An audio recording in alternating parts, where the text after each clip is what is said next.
দিল ঠান্ডা করা এমন বানানা শেক যদি ইফতারি টেবিলে থাকে তাহলে তো কোনো কথাই নেই।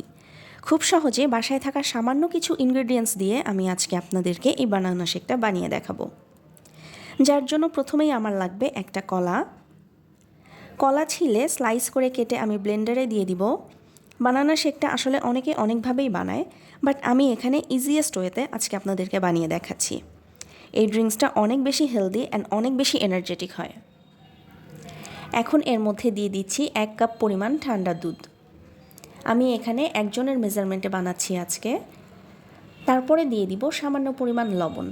এটা চাইলে আপনারা স্কিপও করতে পারেন, বাট আমার কাছে কোনো মিষ্টি জাতীয় খাবারের মধ্যে সল্টি ভাবটা ভালো লাগে, দ্যাটস ওয়াই আমি এখানে সামান্য পরিমাণ লবণ অ্যাড করলাম।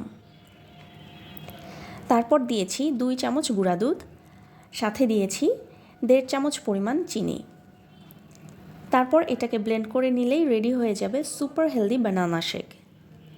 এখন এটাকে আমি একটি গ্লাসে সার্ভ করে নিব, যার জন্য গ্লাসের গায়ে একটু চকলেট সিরাপ দিয়ে নিচ্ছি যেন দেখতে আরও বেশি সুন্দর লাগে। অ্যান্ড তারপর আমি গ্লাসে ঢেলে নিলাম। You should try this one. আজান শোনার পর মুখে যখন এই ঠান্ডা ঠান্ডা বানানা শেকটা পড়বে, ট্রাস্ট মি, সারা দিনের ক্লান্তি দূর হয়ে যাবে ইনশাল্লাহ। Thanks for watching. আল্লাহ হাফেজ।